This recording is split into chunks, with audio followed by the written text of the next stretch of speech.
ساختار ترکی به قدری شگفت‌انگیزه که هر زبانشناس بدون تعصب و بی‌طرفی داخلش شده گفته این معجزه است و واقعا هم همینه. دقت بکن. ال، ال، اول، آل، اول، ایل، ال، ال، ال. هر کدوم از اینها یک مفهوم نزدیک به همه. شاید بگی خب مثل صرف عربی، این که چیزی نیست. حالا دقت کن.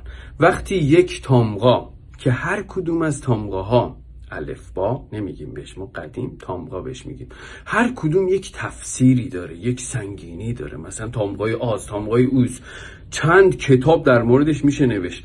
این که اضافه میشه، مثلا ب رو اضافه بکنیم، بل بل بل، بال بول بیل، بل بول بل، بل بل بول بل. نه.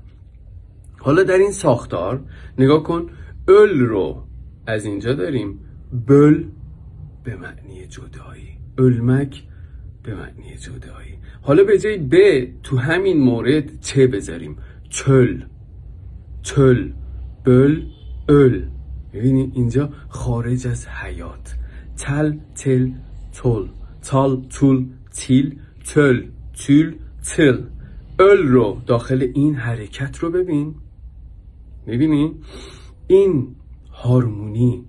نگاه کن، مثلا ما بل رو در مقابل بال داریم، درسته؟ بال به هم اومدن، بالش، بعد که مثلا پال هم نزدیک ب و پ تغییر میکنن. پال رو دیدیم که پالتار، پالتو، پالان، پالاز، پالچق، به هم اومدن همه اینها. پالچق، زغ، زغ میگیم، پال، زغ، تغ، به هم اومده گل.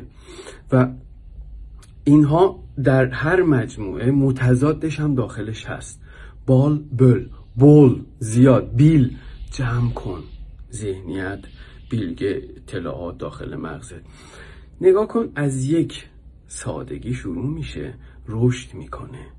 مفاهیم جدیدی که پیدا میکنه انسان در داخل این میشه و با تکیه بر گذشته خودش کلمات جدید تولید میکنه. یعنی به هر جای زندگیت ساده است، کلمات زیادی نداری، مختصره. بالا که میاد سوفیستیکیشن، پیچیدگیت که زیاد میشه، کلمات بیشتری برای اینکه تفکرت رو بیان بکنی، منظورت رو برسونی، همه چی در دل خودش داره. چرا؟ چون زایاست.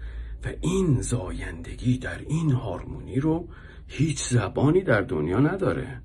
هیچ زبانی رو نمیتونید پیدا بکنید که همچین ساختاری بخواد داشته باشه. معجزه است.